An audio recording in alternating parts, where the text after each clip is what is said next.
Boa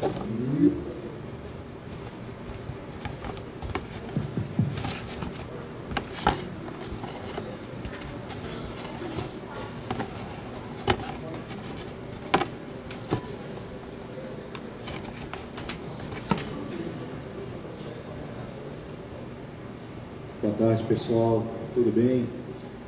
Estamos voltando ao Anf 2 durante o Café com Ciência, né? Então, é um prazer anunciar a volta aqui para o Anfiteatro 2 aqui, de Física. Daqui a pouquinho eu vou passar a palavra para o professor Norton, que vai então apresentar o palestrante de hoje.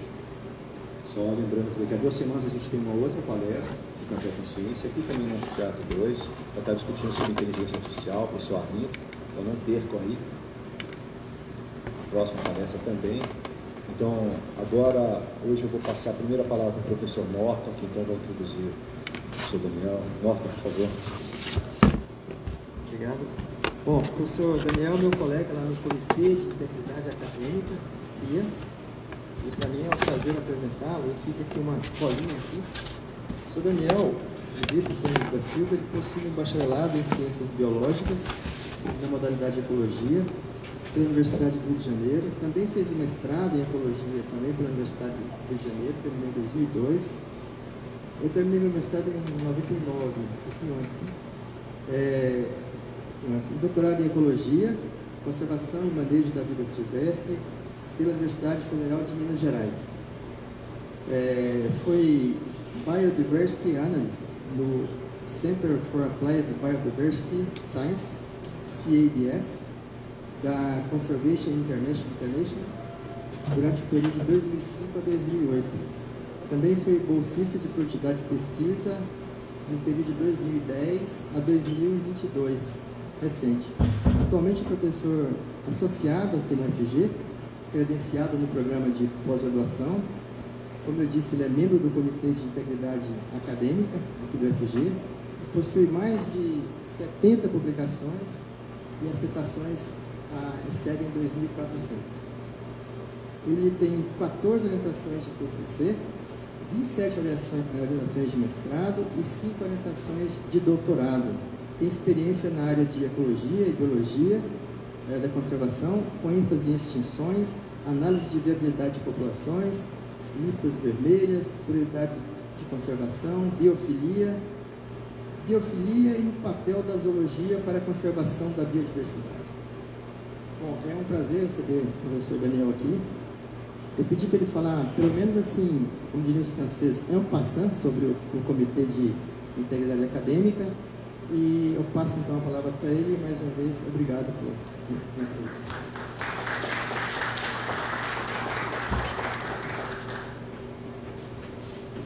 Professor, um minutinho só. Acho que devolvo a palavra para o Anderson.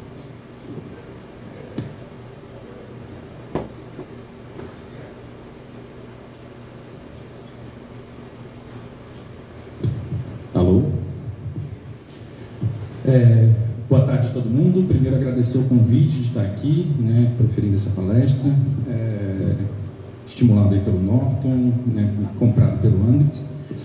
É um assunto espinhoso, mas que a gente precisa começar a conversar nos diferentes níveis acadêmicos, né? Então a gente vai falar um pouquinho da ameaça das revistas e editoras predatórias para a ciência como um todo e para a integridade, para as questões éticas da ciência mais em particular, né? Essa história, apesar de recente, ela vem se desenvolvendo muito rápido. Então, o que a gente tem, até relativamente pouco tempo atrás, a gente tinha o que a gente chamava de sistema tradicional de publicação, né, que tinha seus problemas, recebia suas críticas, as críticas eram justas, a gente precisava corrigir uma série de coisas que existiam, mas, então, com exceção talvez dos mais jovens, né, o pessoal que, os professores, certamente pegaram o sistema tradicional, que é o sistema no qual o leitor paga pelo acesso ao conteúdo da revista. Similar ao que a gente tem no nosso dia a dia. Se eu quero acessar uma revista, posso assinar ela, né? Vou comprar num jornaleiro, numa livraria, né? Então o leitor ele vai pagar para ter acesso ao conteúdo daquela revista. Isso é o que a gente chama de sistema tradicional. Como eu falei, esse sistema foi muito criticado, em certa medida com alguma razão, né? Mas o problema é que as críticas chegaram quase que numa caça às bruxas, quase que demonizando esse sistema tradicional, e surgiu uma alternativa chamada Open Access, né, como a via que seria a solução, o santo graal de resolver todos os problemas que a gente tinha no sistema tradicional. Né. Inicialmente parecia que era muito bom, mas não demorou muito tempo para alguns pesquisadores começarem a perceber potenciais problemas que não existiam no sistema tradicional e que poderiam ser a semente de algo muito complicado e perigoso que poderia crescer. Infelizmente cresceu e está no que está hoje. Tá? Que são o que a gente chama hoje em dia de revistas predatórias, batizadas pelo Jeffrey Beall, um pesquisador americano, que foi quem inicialmente começou a perceber o problema de divulgar numa escala um pouco mais ampla. Né? E o assunto ele ganhou mais notoriedade em 2013, quando saiu esse artigo na Science, onde um conjunto de pesquisadores, exatamente para testar esse problema, que era... O problema que eles achavam é que agora, como no sistema Open Access, o que muda basicamente é que o autor paga para publicar o seu conteúdo nas revistas, não é mais o leitor. Né? E aí o que esses pesquisadores estavam argumentando é que isso podia ser um sistema muito perigoso, onde uma série de questionamentos éticos, já que agora o lucro das editoras vem do autor, se elas estariam tão preocupadas com a qualidade do conteúdo que está sendo publicado, ou se elas estariam interessadas em simplesmente fazer o processo o mais rápido possível, independente da qualidade do que está sendo publicado nelas, só para embolsar, né, o lucro da venda do espaço nas revistas. Tá? Então, um conjunto de pesquisadores, eles fizeram um manuscrito científico, mas propositalmente, esse manuscrito tinha uma série de erros bem graves, bem visíveis, onde, teoricamente, qualquer revisor minimamente, né, da área iria facilmente identificar esses problemas, e a ideia é que o artigo fosse rejeitado, né, quando submetido. E, basicamente, o que a gente tem aqui, eles pegaram um conjunto dessas revistas que eles suspeitavam que tinham, dessas editoras que eles suspeitavam que tinha esse comportamento predatório, submeteram, e, infelizmente, o que eles viram é que o artigo foi publicado quase que, na maior parte delas, sem nenhuma revisão, ou com uma revisão extremamente superficial, né, só aquela revisão para, entre aspas, em inglês ver, né, mudando questão de pontuação, vírgula, muda essa letra aqui, a frase ali, mas sem o conteúdo científico ser de fato avaliado. Tá? E isso, então, mostrou para esse conjunto de pesquisadores e para a comunidade científica que o problema era real. Né? A gente tinha artigos de péssima qualidade, onde, teoricamente, qualquer jovem pesquisador, iniciante de mestrado ou doutorado, deveria ser capaz de ler criticamente esses manuscritos e recusá-los, e eles estavam sendo publicados. Então, o que acontece? O Jeffrey Beall, ele começa a advogar que, na época ainda, né, que a gente deveria ter mecanismos de controle, senão isso seria um monstro que sairia de controle muito rápido. E, além dos mecanismos de controle, a gente deveria começar a advogar dentro da comunidade científica algo que a gente deixou um pouco, né, no escanteio, na formação nossa, no dia a dia nosso como pesquisadores, que é de incluir, né, na ideia de letramento científico que nós temos que ser capazes de reconhecer e identificar fraude em publicação. E, infelizmente, isso não faz parte do nosso cotidiano, não faz parte do nosso dia a dia. Né? Fraude, é claro, não estou dizendo que a gente vai fazer isso no nosso laboratório, identificar isso, é claro que a gente ensina para os alunos, questões éticas e tudo, mas a gente tem um olhar mais crítico em relação não só ao conteúdo do que é publicado, mas ao processo de publicação dos artigos.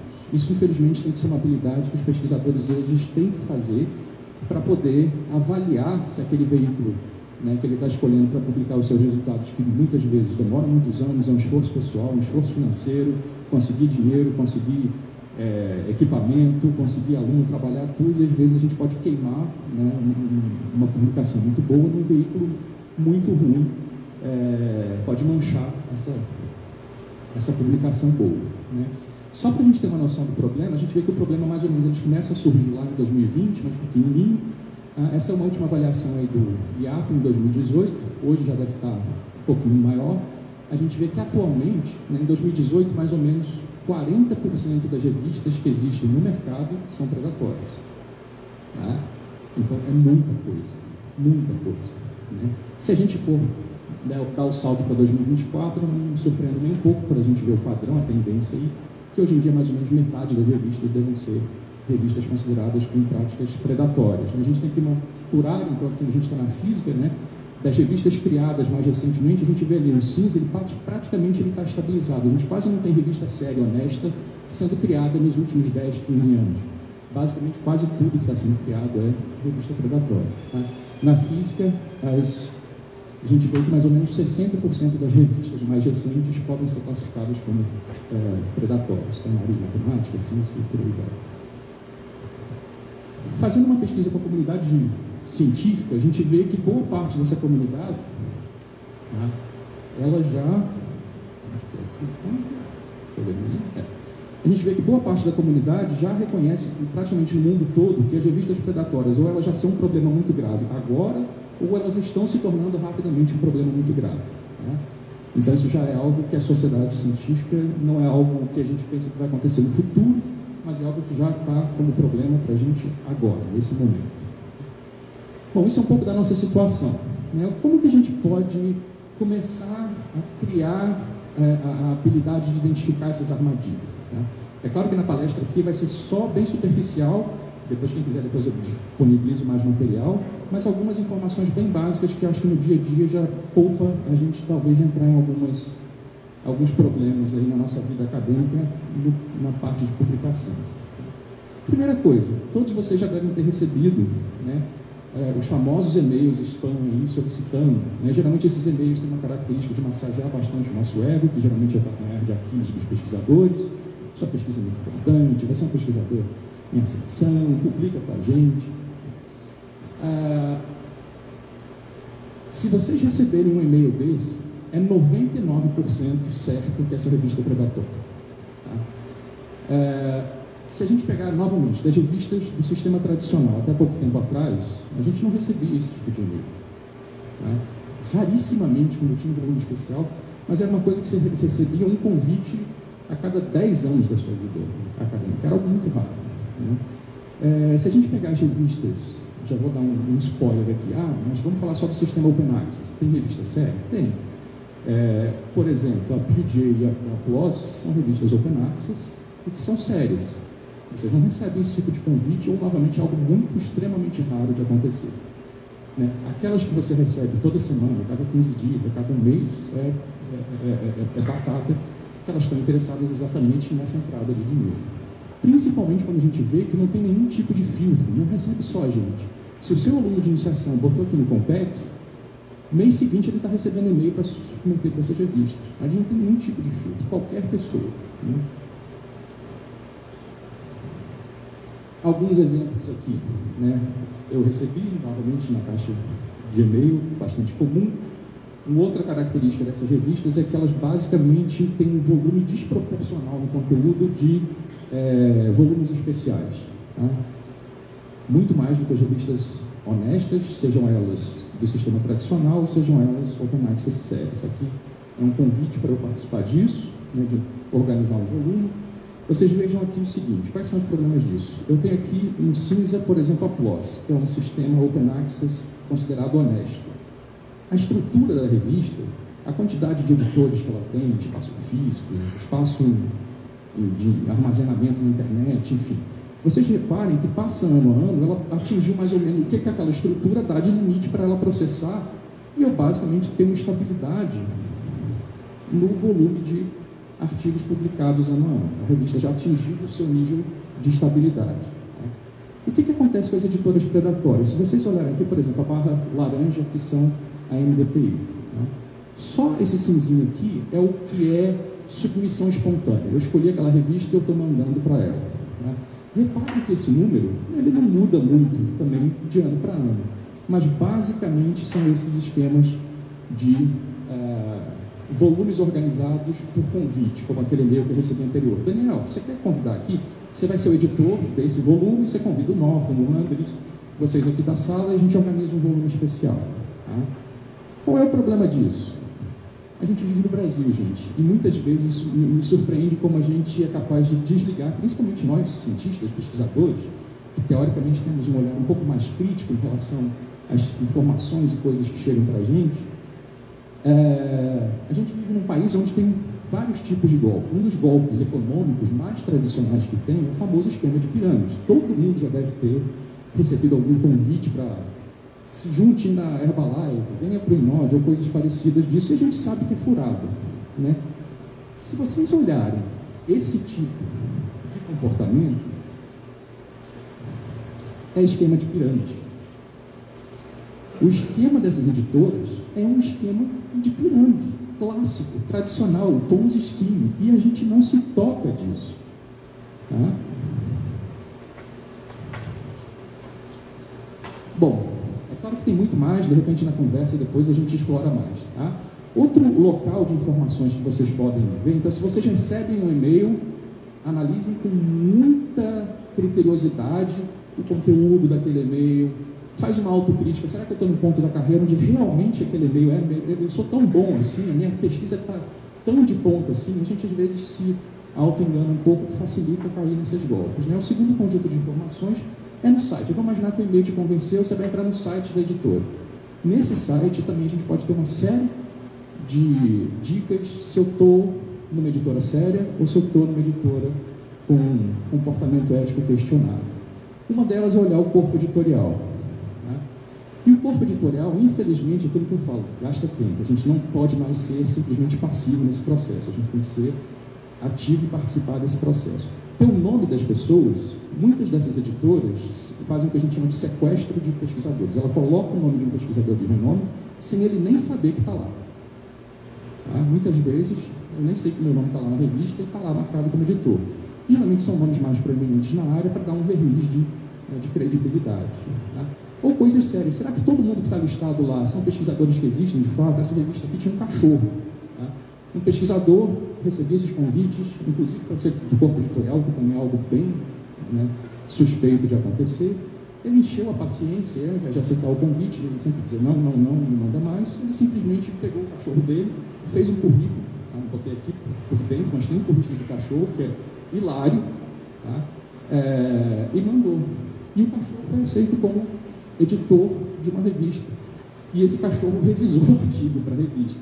Tá? Caso mais recente, então, por exemplo, será que essa revista, lá no site, tem informações sobre a política ética dela? O que acontece se tiver plágio? Como é que é o processo de retratação? Se eu tiver uma denúncia, como é que eu faço? Tudo isso tem que estar disponível de maneira muito clara e muito óbvia no site. Não pode estar escondido, não pode estar em letras miúdas. Né? E aqui a gente tem novamente um exemplo recente dessa pós-doc que descobriu que um capítulo da tese dela tinha sido publicado numa revista predatória plagiado, alguém simplesmente pegou o capítulo e botou, né, tirou o nome dela, botou o nome da pessoa e publicou. E ela não consegue tirar, ela fez uma reclamação com a revista e a resposta da revista é que eles não vão tirar porque eles não consideram, se a fonte original é a tese, eles não consideram plágio. Isso é um absurdo. Né? Isso é um absurdo. Tá? E ela não está conseguindo até agora resolver o problema. Tá? Se vocês veem que, por exemplo, os editores da revista publicam com muita frequência na revista, isso também é um sinal de alerta muito grande. Esse aqui é um caso extremo, né? Esse pesquisador é o editor-chefe de uma revista, basicamente todo o volume da revista sai artigos dele, e os artigos são inteligíveis. Se você pegar um artigo, ele não faz o menor sentido, um monte de palavras técnicas que não são coesas, tempo de publicação muito rápido, a gente vai falar disso já já, né? Mas de modo geral, né, não é uma prática eticamente aceitável, eventualmente, uma vez ou outra, tudo bem, mas se a gente vê que os editores publicam com muita frequência na revista, isso também é um sinal de alerta. Né? Agora, talvez a gente vai entrar nos dois quesitos que são os mais importantes e que são os pilares da gente identificar uma revista predatória. As famosas taxas de pagamento, com o dinheiro no bolso. Tá? Sobre as taxas. Do ponto de vista de ética de publicação, só pode ser cobrada uma única taxa, a taxa de publicação. Você submete o artigo, ele passa pelo processamento, se ele for aceito, depois do aceite, você paga a taxa de publicação. Qualquer outra taxa que seja cobrada pela revista é considerado antiético em todos os casos. Em alguns casos, isso pode ser considerado, inclusive, ilegal. Tá? Tem taxas que são ilegais no nosso país. Nas revistas nacionais, várias delas se tornaram predatórias e é super comum eles entraram nessa onda da taxa de submissão. Isso, novamente, é um comportamento predatório. Por quê? O que acontecia com as revistas predatórias? Tudo bem, né? Você passa pelo processo, lá no final você paga. Mas começou a acontecer, a gente está tendo essa palestra aqui, o assunto de predatórios começou a entrar mais em voga. Vamos imaginar que você submeteu para uma revista antes de vir para a palestra, depois da palestra fica aquela pulga atrás da orelha. Estou desconfiado. Vou mandar um e-mail para lá pedindo para tirar, né, ou para... Se você tem a taxa de submissão, na hora que você mandou, geralmente essa taxa de emissão de falam que não tem reembolso, eles já embolsaram alguma coisa. Eles estão botando mais algum dinheiro no bolso. Tá?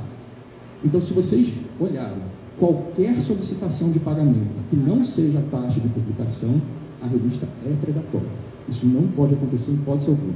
Já vi diversas variações disso. Tem revista que pede taxa de submissão, taxa para processar o seu artigo mais rápido.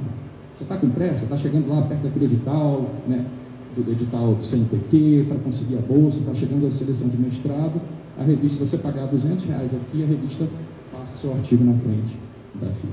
Tá? Isso também é completamente antiético. Tá? Taxa de submissão, aqui, ó, se você desistir de publicar, ela ainda te cobra 50% do valor do artigo, o que também é completamente antiético. Tá? Mas às vezes a gente nem, não vou olhar, eu conheço essa revista, meu colega já publicou nela, a gente nem olha essas coisas, vai pagando, nem repara. E geralmente, principalmente essas predatórias de pequeno porte, a gente pensa, o valor é tão pequenininho que vai. Tá? Mas infelizmente a gente alimenta essa indústria. Tá? E agora, o grande problema. Essas revistas, as predatórias, né, tem uma heterogeneidade muito grande nas predatórias. Né? Tem aquelas mais de fundo de quintal, que a qualidade é pior, essas não são muito difíceis de identificar.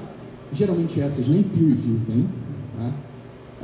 Mas a gente tem as profissionais, as grandes editoras predatórias. A gente tem editoras predatórias hoje muito grandes, maiores do que o Elsevier, maiores do que o Wiley, por exemplo. Tá? Essas fazem um teatro, elas fingem que existe peer review, mas esse peer review não existe de fato, tá? Ele é extremamente comprometido. Alguns exemplos, tá, disso. Na Bentham, uma grande predatória aí, por exemplo, essa editora-chefe aqui de uma revista resignou, né, pediu as contas dela, porque saiu um volume e brotou um artigo lá que não passou por ela. Imagina, eu sou editor-chefe da minha revista e no volume lá sai um artigo tratando de, eu não lembro qual era o assunto, mas é um assunto desses de negacionismo, pseudociência, algo que é completamente fraude, não tem embasamento científico nenhum, saiu publicado lá sem passar pelo trâmite da revista. Como que isso acontece? Exatamente porque é uma política da editora. Tá? Quando a gente falou lá dos editores, chefes, editores dessa revista, esses editores, de maneira consciente ou de maneira ingênua, eles são apenas laranjas. Eles não têm decisão final no que vai sair dessa revista. Tá? De fato. Muito pouco, na verdade. Aqui, ó. Olha essa data aqui. Artigo submetido no dia 19 de abril de 2023. Artigo aceito 19 de abril de 2023. Aqui eu estou pegando os exemplos extremos, tá? Mas isso aqui não é incomum de encontrar. Não é incomum. Tá? Mas o que caracteriza as grandes predatórias hoje em dia, principalmente pelo volume de artigos que chega nela, não é um dia ou dois ou uma semana, que é muito comum de encontrar, mas é um tempo de publicação muito mais rápido do que a gente esperaria. Então, não coloquei aqui porque ainda estou fazendo uma análise, né, um artigo sobre isso, e eu estou comparando as editoras honestas e as editoras predatórias. Na minha área, na área de ambiental, de ciências biológicas, nas editoras honestas, o período, se o meu artigo for aceito, o tempo médio de processamento, né, entre a submissão e o aceite é de 180 dias. Nas predatórias, é de 35. É claro, não é um dia, mas em 35, isso eu vou deixar um pouco para o debate depois, eu argumento com vocês que é impossível uma revisão por pares séria ser conduzida. Reparem que é o processo todo, né? Encontrar o revisor ter tempo de avaliar, mandar as correções, a gente corrigir, enfim. Né? Então, o tempo, a gente tem que desconfiar muito, passar a olhar nas revistas, esses tempos de... de processamento dos artigos. Se eles forem muito rápidos, né, e aí novamente é um trabalho de detetive, porque o quão rápido, eu tenho que comparar um pouco com a média da minha área, isso não fica tão fácil de achar, mas é possível da gente encontrar, é também um sinal de alerta bastante sério. Tá? Alguns relatos. Né? Um outro editor que desistiu de ser editor de uma outra editora predatória bastante grande, porque é impossível rejeitar um artigo. Você fica ou seja, você manda e aí, na verdade, o pessoal de cima fala, não é rejeitado, é minor review. Aí volta. Não é rejeitado, mais uma revisão. E, basicamente, eles vencem por cansaço. Né? E aí a gente fica com a impressão de que teve revisão.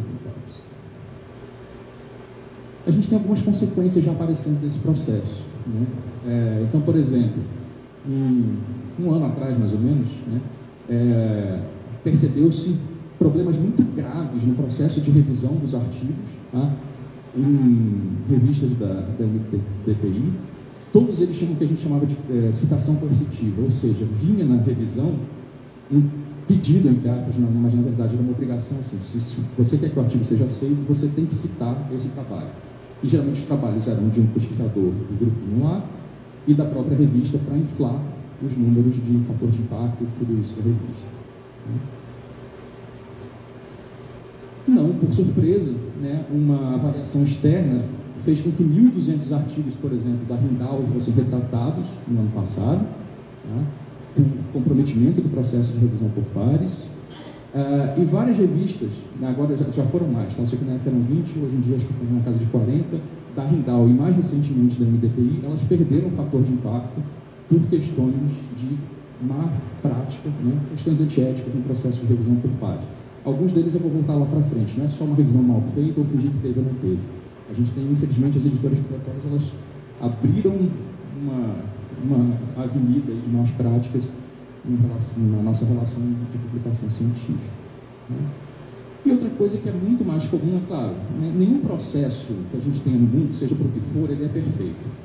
É normal, a gente tem revistas que a gente considera boas, artigos ruins, enfim, de má qualidade, isso acontece, mas, novamente, quando a gente faz uma análise comparativa, a gente vê uma quantidade do que a gente chama de junk science, garbage science, pseudociência, negacionismo, tudo que é ruim e que, infelizmente, a gente passou por uma pandemia, a gente viu as consequências negativas que isso pode ter numa escala maior, que não fica só aqui na academia, né, sendo publicado nesses veículos. Tá? Então, aqui, provando a lei do karma, uma prova matemática da lei do karma, mas que por lei da pura baboseira. Tá? Um outro aqui dizendo que se você, né, para os muçulmanos, se você, né, na hora do abatimento lá do frango para consumo, se você falar o nome de Alá, a carne fica mais tenra, macia, enfim, mas na hora que a gente vai fazer a análise, tá, cuidadosa e criteriosa da metodologia do artigo, a gente vê que é pura baboseira, o artigo é completamente furado, não tem nenhuma sustentação. E essas coisas passam. Tá? Agora eu vou soltar a bomba. Né? Como eu falei, o problema é grande, a gente tem muito, mas existem 5 grandes editoras predatórias, que são a Hindawi, a MDPI, a Frontiers, a Bentham e a Onyx. Tá? O comportamento predatório, ele é uma política da editora, ou seja, não existe nenhuma revista dessas editoras que não seja predatória. Tá? Porque isso é uma política editorial, que a gente identifica por essas questões de más práticas dentro de todo o processo das editoras. Como é que a gente pode olhar um pouquinho e acompanhar isso? E depois também a gente pode falar mais. Infelizmente, aquele pesquisador inicial, por uma série de problemas, de processos que foram recebidos, por ele lançar a luz sobre esse problema, ele acabou sendo obrigado a se aposentar mais cedo. Isso aqui era a lista dele. A lista oficial foi descontinuada no final de 2016, início de 2017, mas algumas pessoas ainda disponibilizam ela. Só que o problema dela é que ela está congelada no tempo. Tá? A gente está em 2024, já tem quase 10 anos que isso aqui está desatualizado. Mais recentemente, a gente tem o Predatory Reports, né, que está atualizado. Então, tem dúvida, pelo menos dessas de grande escala, tá? As grandes revistas internacionais, a gente encontra aqui. O Retraction Watch é um site ótimo para a gente ver, ele não tem uma lista de predatórios, mas várias dessas informações de questões de ética em ciência, várias dessas fofocas científicas aparecendo sobre as editoras e tudo, a gente consegue, uma fofoca que eu falo, que é um assunto que é quase uma revista de fofoca, mas é claro que isso fica embasado cientificamente, com essas informações, dizendo onde tirou, qual é o problema, como foi feita a análise. Isso aqui é um site bem legal. E talvez a maior autoridade hoje em dia nesse assunto de integridade acadêmica é a Elizabeth Geek. Ela tem a homepage dela, tá? Que também pode ser uma fonte de informação bastante interessante. Como eu falei, vou pegar um exemplo aqui para vocês. Eu estou pensando em fazer duas análises envolvendo esse assunto. Uma delas eu peguei o nosso programa aqui de PIBIC da UFG. Estou fazendo uma análise toda, mas eu fechei só por enquanto a parte das ciências biológicas e vou mostrar aqui para vocês. Por que né, as predatórias são um problema em si mesmo, né, questões éticas claras, mas elas são quase como uma droga de entrada, né, a gente começa com a droga leve, daqui a pouco começa piorando. No relatório PIBIC eu encontrei, tá, por exemplo, na área de biológicas, se eu não me engano de cabeça agora aqui, cerca de 80% dos professores publicaram em revista predatória. Tá? Em diferentes graus, mas o que eu vou centrar aqui é, além das revistas predatórias, ao olhar o currículo e fazer esse trabalho de detetive, olhar os sites, olhar as editoras, olhar os artigos, eu descobri artigos fantasmas, ou seja, o artigo não existe. Está no currículo da pessoa, você vai lá na revista, esse artigo não existe. Tá? Artigos retratados, seja pelo motivo que for, pode ser um erro honesto, uma fraude, não interessa. Se a gente tem um artigo retratado, seja pelo motivo que for, ele tem que sair do currículo, ele não pode continuar no currículo. Aí ele foi retratado. Então, sai na revista, isso é um problema mais nosso, não necessariamente das revistas. Artigos clonados, aí as predatórias são boas para isso. Eu pego meu manuscrito, que me renderia um artigo, e eu mando para 2 ou 3 predatórias, e sai lá o mesmo artigo 2 ou 3 vezes. Tá? Uma mudança bobinha aqui ou ali. Né? Por quê? Se elas não fazem revisão por pares, elas também não olham para plágio, não olham para fraude de dados, não olham para nada disso. Né? Pré-prints não são manuscritos, não são artigos, não podem entrar em currículo. Resumo de congresso. Se a revista publica resumo de congresso como artigo científico, isso é predatório. Isso é no mínimo antiético. Tá? Algumas não cobram, mas se ela faz isso, isso é antiético. Porque um resumo de congresso não é um artigo científico. Tem todo um grau de diferença, né, no nível de avaliação, no corte que a gente faz, no conteúdo que está lá. Ok? E a gente vai falar mais para frente dos paper news. Então a gente tem também, né, o crescimento, ou seja, essas revistas para enganar a gente, às vezes tem um fator de impacto. As grandes predatórias têm um fator de impacto correto, tá? Do mais surreal que pareça, né, lá do índice. Mas algumas dizem que tem um fator de impacto, mas a gente já tem agora toda uma família de fatores de impacto predatórios. Né? Você paga lá e ele te dá um fator de impacto que você quer para a sua revista. Né? Então, se vocês olharem qualquer um desses aqui na revista, ela está com o pezinho na lama. Tá? A gente tem o que a gente chama das fábricas, em inglês news, né? Fábricas de artigos. Então, vocês já devem ter visto, recebido por e-mail aí, a gente faz uma revisão, né? No Instagram, na internet está cheio, a gente faz uma revisão, eu faço uma leitura crítica. Isso, na verdade, é para não ficar tão óbvio, alguns são bem na cara mesmo, de que se você pagar, um terceiro vai escrever um artigo para você.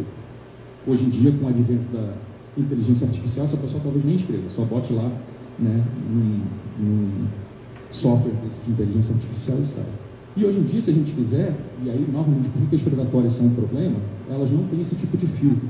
A gente tem fábricas de revisão, então novamente, voltando ao problema da revisão por pares, a revisão não é feita de maneira correta. Tá? Eu pago para que uma revisão favorável seja apresentada para mim, ou eu pago inclusive para ter citação no meu artigo. A gente tem pessoas que pagam, Norton, você está escrevendo um artigo aí, eu te dou tanto e você cita os meus trabalhos, né, para eu aumentar o fator de impacto. Tá? E normalmente a gente tem tudo isso, né, sendo carreado pelo advento das revistas predatórias. A gente tem os congressos predatórios, não vou entrar muito aprofundadamente neles, mas normalmente vocês veem como isso vira quase como um negócio gigantesco, né, uma teia ramificada de questões antiéticas.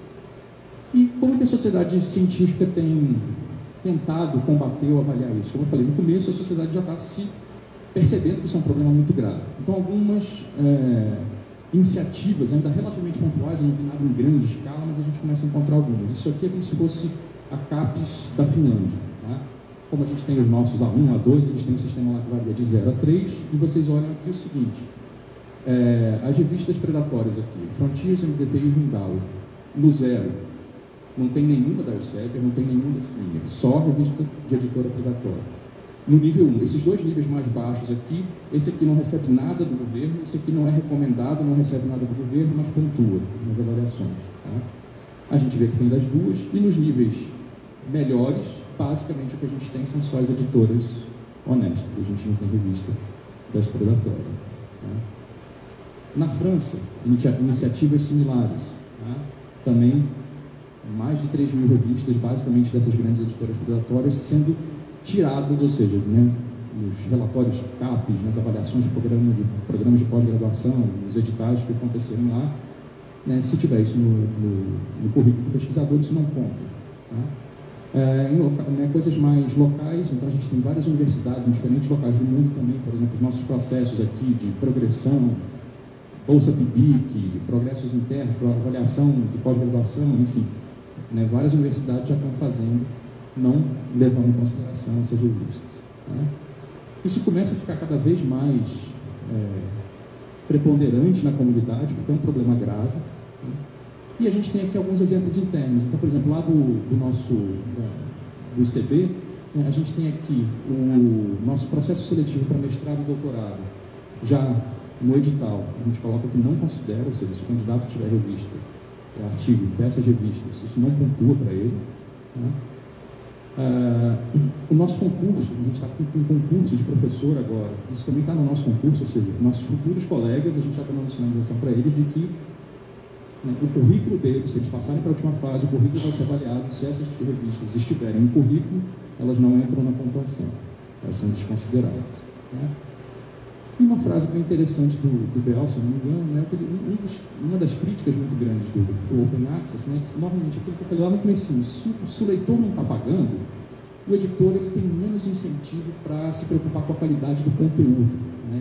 Uma vez que, né, o autor é que vai pagar, a gente tem a inversão de uma lógica que é perigosa na ciência, onde o conteúdo não é o mais importante, mas o serviço para os autores é. E se vocês olharem no site dessas revistas predatórias, o serviço para o autor é maravilhoso. E começa com os elogios que a gente recebe nas cartas de convite. Mas é tudo muito rápido. A gente acha que a coisa, nossa, está rápido. Né? Aquela revista lá, antiga, é ruim, demorava 6 meses para ter uma resposta. Isso aqui em 15 dias veio. Que processo rápido. A revisão, só me elogiando, só coisas boas. A gente tem que parar de ser tão ingênuo assim. O problema das predatórias... O alerta que eu dou é que a sociedade já está acadêmica, está começando, ainda está bem no comecinho, né? O problema cresceu muito rápido, mas a gente não pode ficar como, né, os violinistas lá no Titanic, ou seja, continuar investindo, né, numa estrutura que claramente é antiética e promove questões antiéticas, e que a gente viu que pode ser só a porta de entrada, né, para questões antiéticas muito maiores.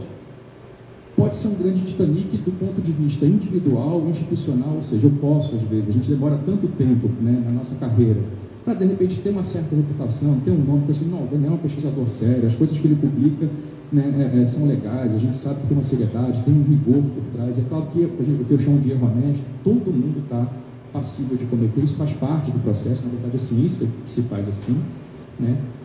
O erro honesto não é um problema, mas quando a gente começa a entrar nesses atalhos éticos para tentar, de maneira falsa, né, aumentar o currículo, aumentar o nosso acesso, aumentar a publicação, e começa a não se preocupar com a qualidade do que a gente está produzindo, né, acho que até um pouco meio, talvez seja um pouco meio utópico assim, mas eu acho que todo mundo está aqui porque gosta de ciência, quer produzir ciência de boa qualidade, e a gente não deve cair nessas armadilhas, de entrar no Titanic e, de repente, né, nos prejudicar mais a médio e longo prazo, ou às vezes até prejudicar a nossa instituição mais a médio e longo prazo.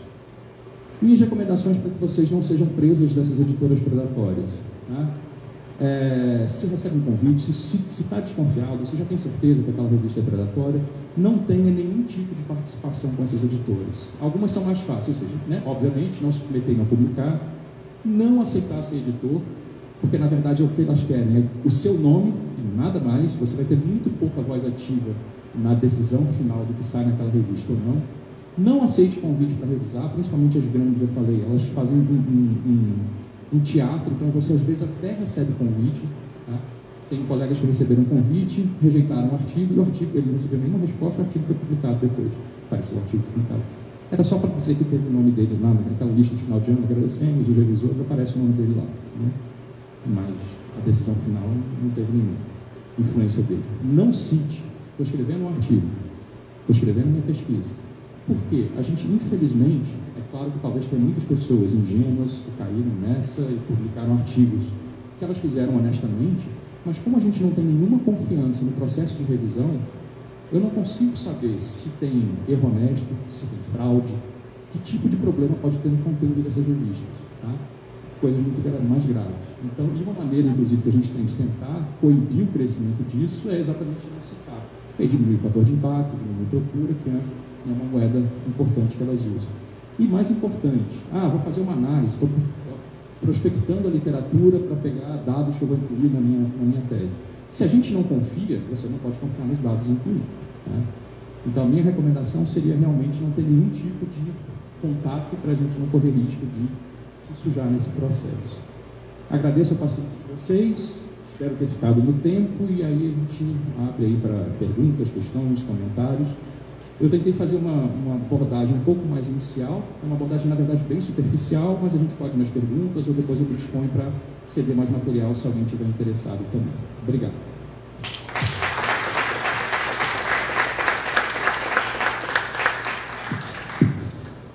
Bom, estamos abertos aí para perguntas, questão polêmica aí que está sendo levantada.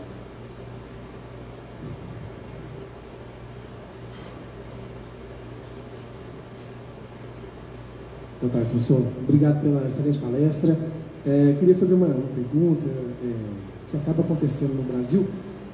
Muitos editais, de agências, etc., CNPq, permite que os pesquisadores reservem uma parte do dinheiro que está sendo solicitado para publicar os artigos, etc., e tal, que é, talvez, uma maneira de investir dinheiro público, né, em revistas predatórias como essa.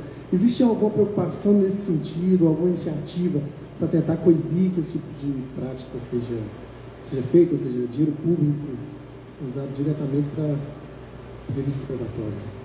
Essa pergunta é excelente, né? Novamente, o público, assim, numa escala maior, eu sei que, por exemplo, na área que a gente chama de ciências da vida, lá da CAPES, do CNPq, o pessoal ainda está começando essa discussão de como identifica, o que faz, quais as consequências. E, infelizmente, claro, aconteceu o Sistema S lá na Europa, né, o que a gente está passando aqui agora, que foi, na verdade, uma grande benesse para as editoras predatórias. Tudo que elas queriam era exatamente isso, né? Lá, quem conhece o Sistema S, basicamente, tudo que é público publicado lá na Europa vai ter que ser obrigatoriamente em Open Access, né? Novamente, existem editoras e revistas Open Access honestas, mas a gente tem um volume muito grande, como aquele slide que eu botei lá no começo, de revistas que não são, e isso era tudo que elas queriam, né? Então a gente corre o risco de fazer aqui a mesma coisa, né? A gente tem um dinheiro público, onde teoricamente a gente esperaria uma qualidade na revisão, de que tudo fosse, né, publicado, passasse para ser publicado e sair como uma revista boa, onde basicamente as revistas vão fazer embolsar, né? A gente tem algumas iniciativas, acabei esquecendo, o Norton tinha pedido, eu esqueci no final da palestra, além das iniciativas, né, que a gente tem aqui, por exemplo, na UFG ou mais locais. O CIA, né, o Comitê de Integridade Acadêmica aqui da UFG, está começando a discutir isso para ver, pelo menos em nível de UFG, que tipo de recomendação, que tipo de prática a gente pode, de repente, né, discutir como sociedade acadêmica, né, na universidade. Mas a gente precisa que isso comece a ser discutido de maneira mais séria nessas outras esferas, porque, mesmo que não sejam os editais, né, boa parte de nós aqui, que não seja o edital geral, mas assim, né, CNPq, CAPES, FAPEG, é dinheiro público, e eles permitem que a gente, né, financie isso. Isso deveria ter algum tipo de mecanismo para proibir. Eu queria aproveitar que você comentou isso do Open Access. Eu queria que você comentasse também, porque, na verdade, pela sua apresentação, parece claro que o Open Access é que foi o grande problema. Assim, foi o catalisador do processo inteiro. E aí, todas as revistas estão indo para o Open Access. Todas estão indo. Esse problema vai ficar maior. Ou não? Infelizmente, sendo honesto, vendo o passado recente, sim, né? A gente está começando um movimento, a gente vê, né? Várias dessas revistas que eram tradicionais, que a gente fala, elas passaram para o sistema híbrido, né? Você pode ser Open Access, mas boa parte delas ainda continua com, né, um processamento que a gente chama de honesto do processo de revisão por pares, mas a pressão que as predatórias colocam em cima delas é muito grande. Porque, novamente, se a gente não tem essa análise crítica, você vê lá, essa aqui vai publicar o meu artigo 6 semanas, a outra vai demorar 6 meses, eu vou de 6 semanas. A maior parte das vezes a gente faz essa análise muito superficial e acaba indo para o caminho que a gente acha mais fácil ou melhor, isso vai ser melhor para o meu currículo, é mais rápido, tem um monte de artigos que vai desafogar, né? Infelizmente eu advogava isso lá atrás e eu acho que assim, essa boiada já passou, né? Não tem como reverter. O grande problema do Open Access, e que no começo a gente não percebeu ou não quis perceber, era que ele tinha embutido nele esse componente de uma série de problemas éticos que o sistema, novamente, o sistema tradicional tinha um monte de problema que a gente tinha que resolver. Mas essa natureza não, era muito difícil dela acontecer no sistema tradicional, né? Muito mais difícil. O Open Access, eu acho que ele foi vendido para a gente como uma grande solução e, na verdade, ele era uma grande armadilha. Eu acho que o Open Access é uma das piores coisas que aconteceram para a ciência nos últimos anos. E, infelizmente, isso não vai ter volta, né? O que a gente pode tentar é minimizar o impacto. Então, se eu quero publicar no Open Access, procure quais são as revistas honestas. Elas existem, tá? Infelizmente não são a maioria. No sistema Open Access são minoria, mas elas existem e a gente pode se utilizar delas, né? E foi a grande ilusão era da gente achar que isso facilitaria o acesso à academia. Simplesmente mudou, o paywall ele só mudou, né, quem vai pagar, mas isso continua. E, na verdade, para a gente, de países que não são tão ricos assim, eu acho que isso, para a gente, como pesquisador, é muito mais difícil, né, do que o sistema tradicional. Perguntas?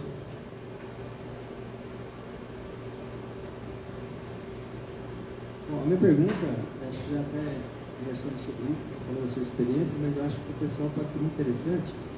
Nós temos o SciHub, e você hoje, como pesquisador, e como é que você está fazendo? Eu precisava pegar no Fiscal Review e falar, usa o SciHub.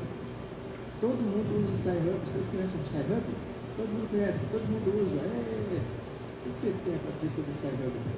Uma palavra, é crime. É crime e é preguiça. Porque 99% das coisas que vocês conseguem com o SciHub, vocês conseguem de outras formas. Quem aqui consegue imaginar que quer uma revista, por exemplo, e ela tem paywall? Se não for o SciHub, vocês não conseguem. Quais as alternativas? Eu dou para vocês pelo menos 2. Primeiro, Portal CAPES. Tá? A gente critica um monte de coisas, né? E tem que criticar mesmo, mas uma das coisas boas que a gente tem é o Portal CAPES e ele está caindo em desuso. E eu não sei se vocês sabem que anualmente, né, a CAPES ela faz uma revisão. E como é que ela decide, por exemplo, que ele custa caro? Novamente, alguém paga, né? Eu não pago para a revista diretamente, mas o governo faz um acordo e paga para as editoras, né? E ele faz uma avaliação. Será que esse dinheiro está sendo bem gasto ou não? Como é que vocês acham que é a avaliação da CAPES? É o uso. Se eu estou pagando para assinar uma revista e ninguém está lendo, eu paro de assinar. É simples assim. Então, se a gente faz o acesso pelo portal CAPES, a gente mostra que a gente valoriza esse serviço, as revistas que a gente quer são mantidas, e isso é um incentivo, inclusive, para ampliar, né, a biblioteca do portal CAPES. Se a gente não usa o portal CAPES, e quem é mais antigo aqui vai ver isso, que várias revistas que tinham acesso antigamente já não têm hoje, porque a gente prefere usar a comodidade do SciHub. E mesmo que não tenha no portal CAPES, né, não tenho acesso aqui, mas enfim, você entra lá no Elsevier, por exemplo, está lá, a revista é paywall, mas tem um e-mail do pesquisador. Manda um e-mail, 99% das vezes a pessoa vai estar mais do que contente em te mandar o que você quer, né? Novamente, eu coloquei lá no resuminho, não sei quem leu, né, o canto da sereia. Essas questões antiéticas que existem na publicação científica, elas têm o seu canto de sedução, a publicação rápida, eu vou dar um clique a menos para ter acesso ao artigo, mas eu acho que a gente não pode se vender, né, a nossa integridade ética tão barato assim. Perguntas? Comentários?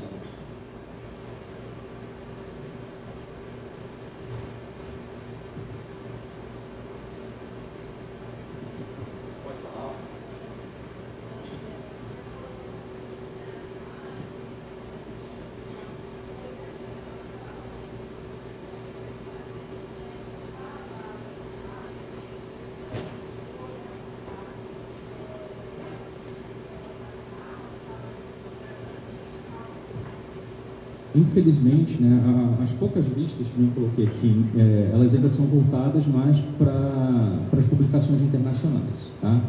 A gente não tem, então elas não pegam, pelo menos na grande maioria, não sei as grandes revistas nacionais que entram, por exemplo, né, no fator de impacto e tudo, mas aí, para as revistas nacionais, infelizmente, é fazer o trabalho de detetive. Antes de publicar, tenta pensar nessas características, fica olhando, fuçando lá o site da revista. Ela informa a política de plágio, ela informa a política de retratação, ela tem as informações sobre como ela vai ter comportamento ético ou não no processamento dela, dá uma olhada no tempo, se ela divulga, né, os tempos de avaliação dos artigos. É esse trabalho de detetive que, infelizmente, a gente tem que fazer. Então, no caso das nacionais, a gente não tem nada, nenhuma base de dados ou nenhum site onde possa fazer isso. É um trabalho ainda de formiguinha. Boa tarde. Boa tarde. Eu queria que você colocasse para nós assim, porque eu entendo que você disse que é um crime, nós usamos o Sci-Hub e outras revistas, né? E hoje nós não temos, né, algumas revistas, como você disse, não tem, ou você chega só com 5 anos, nos últimos 5 anos, ou alguns anos você não consegue achar. Mas aí quando você vê que é $30 um paper ou mais, quer dizer, isso não é um valor. Como é que a revista, porque a revista, o custo financeiro e o custo que ela tem para manter um sistema como esse, por exemplo, o Archive é um sistema muito antigo, mas não tem um peer review. Entretanto, você tem o custo para uma revista, manter uma revista online, que hoje é basicamente todas elas online, é isso mesmo, $30, quer dizer, efetivamente, quando você olha o tamanho, as dimensões, todo esse processo, a desonestidade, ela está, acho que ela está em ambas as contas ou não? Alguém tem ideia de quanto custa para, por exemplo, publicar um artigo numa revista, não numa Science ou numa Nature da vida, mas uma revista de ponta da área, sei lá, minha área de ordem, uma revista da Elsevier, em média, não para a gente, né, não que eu pago lá para ter acesso, mas quanto que a editora gasta para processar o artigo?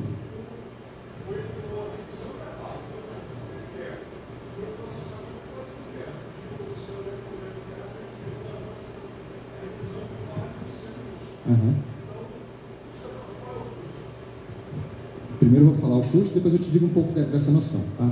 Mais ou menos $3 mil cada artigo. Tá? E de onde vem esse custo? Vamos pensar no sistema tradicional. Né? Então, o corpo técnico da Elsevier, tudo bem, né? A revisão por pares, isso não é pago, mas ele tem que ser muito maior. Então, se vocês lembrarem, né, além do eu posso pagar por artigo, mas a gente é mais antigo lá nos congressos e tudo. Você quer assinar a Elsevier, você quer assinar tal revista, você tem, por exemplo, um corpo de vendas para assinar para o indivíduo, para a gente como CPF, mas eles têm também para convencer, por exemplo, o governo brasileiro a assinar essa revista. Tá? Tem todo o processo de editoração. Essas revistas, se a gente não esquecer, que é a grande parte do custo delas, essas revistas, elas também são físicas. Então, custo do papel, custo da impressão, custo do correio, tá? Diagramação, tudo isso é o grande volume dessas revistas que ainda tem presença física, que está se tornando menos comum, mas isso faz com que o sistema tradicional, intrinsecamente, seja muito mais caro do que, teoricamente, essas revistas que são só virtuais. Né? E aí, quando a gente compara, né, o custo que a editora tem, que basicamente são, né, vendas, estrutura física, aluguel do escritório, tudo mais, telefone, acesso, ou seja, se tem um problema no acesso aqui, a biblioteca daqui pode, por exemplo, ligar para a Elsevier para resolver. Né? Então, eu tenho um corpo técnico muito maior e, na verdade, a grande parte do custo é o custo de produção física. O que é importante também, porque é uma coisa que eu não falei na palestra, mas uma coisa é o seguinte, que é o que a gente chama de segurança do repositório, ou seja, essas revistas não é só segurança, né, da editora e tudo mais, mas se acontece, vamos imaginar, se acontece algo e a Elsevier fale, tá? A gente tem cópia digital e cópia física de tudo que foi produzido por ela desde 1800 e bolinha, quando ela foi fundada, e isso é possível de ser recuperado. Várias dessas revistas não têm, é muito comum, né, algumas editoras, algumas revistas predatórias desaparecem do dia para a noite e você não encontra nunca mais. Quem tem PDF, tem. mas você não encontra nunca mais o que foi publicado. Esses repositórios, por exemplo, a taxa das bibliotecas, imagina a quantidade de, né, sei lá, de fascículos de cada revista da Elsevier que tem que estar armazenado em uma biblioteca, né? Isso tem que ter segurança, tem que ter segurança contra incêndio, contra fogo, contra enchente, contra, né, pragas, tá?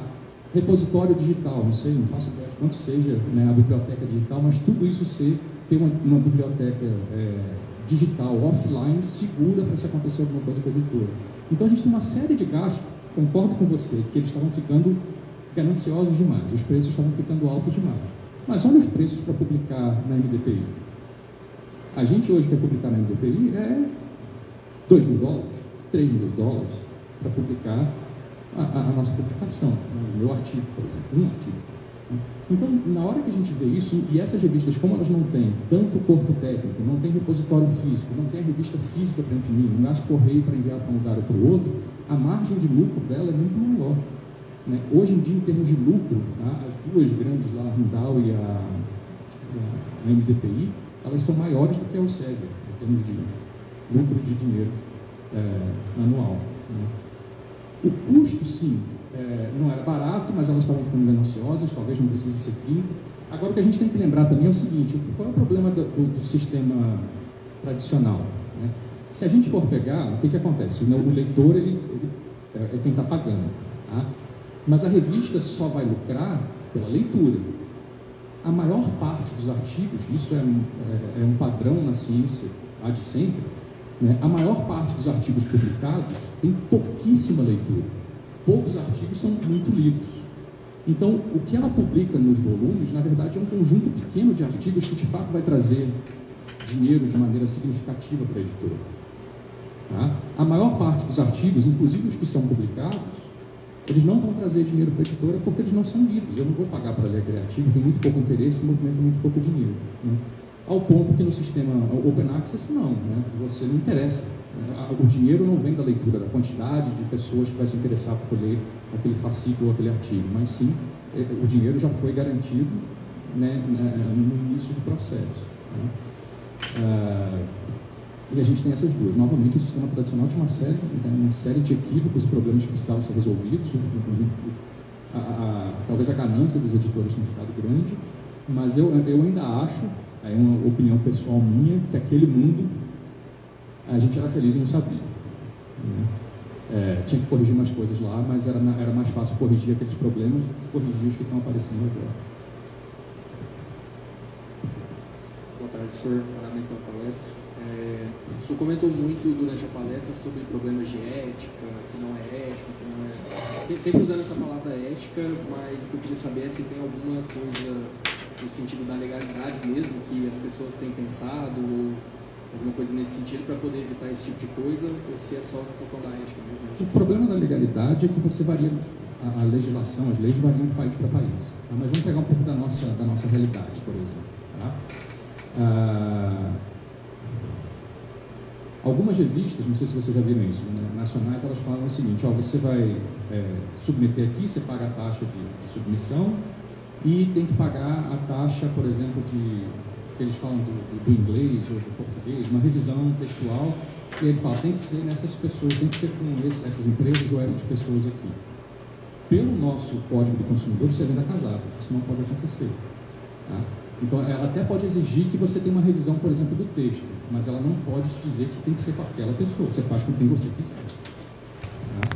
Então, do ponto de vista, como eu falei, né, tem algumas dessas coisas que vão ser, inclusive, ilegais, tá? Plágio, tá no nosso código, né? Se você pega plágio, você pode processar, enfim, tudo mais. E algumas delas não são tipificadas como crime ou ilegais na nossa legislação, mas do ponto de vista ético não são aceitáveis também, mesmo que você não tenha nenhuma consequência criminal por isso. Pirataria é crime. Não sei se vocês sabem, a menina lá do Sci-Hub, ela não pode viajar para lugar nenhum. Ela é procurada pela Interpol. Vocês sabem de outra coisa do Sci-Hub? Né? Um dos problemas do Sci-Hub que eu sempre questiono é isso. Então, por exemplo, o Sci-Hub faz com que a gente diminua o uso do Portal CAPES, e se vocês pegarem historicamente, cada vez menos revistas a gente está assinando no Portal CAPES. Tá? como o Sci-Hub é crime, a menina é procurada mundialmente, a qualquer instante o Sci-Hub pode sair do ar. E aí você não consegue acessar nem pelo Sci-Hub e perdeu o Portal Capes. Né? Aí a gente não acessa de jeito nenhum, aí tem que pagar. Perguntas, comentários? Enquanto o pessoal está pensando no comentário, deixa eu botar um pouquinho de lenha na fogueira. Daniel, citação, a gente sempre correlacionou ela, a citação honesta, a gente sempre correlacionou ela com qualidade. E você fez o comentário, pelo menos dessas grandes predatórias, que tem N revistas, tem revistas com alto fator de impacto. Fator de impacto real, não aqueles predatórios que você comentou. Né? Isso sugere para quem está olhando de fora que, mesmo que tenha tido uma certa velocidade na análise, alguns desses artigos ali podem ser potencialmente muito bons. Você sugeriu aqui simplesmente jogar fora todos os artigos. Simplesmente jogar fora todos os artigos. E eu acho que nenhum cientista vai deixar de citar algum artigo seu que ele tenha publicado nessas revistas predatórias.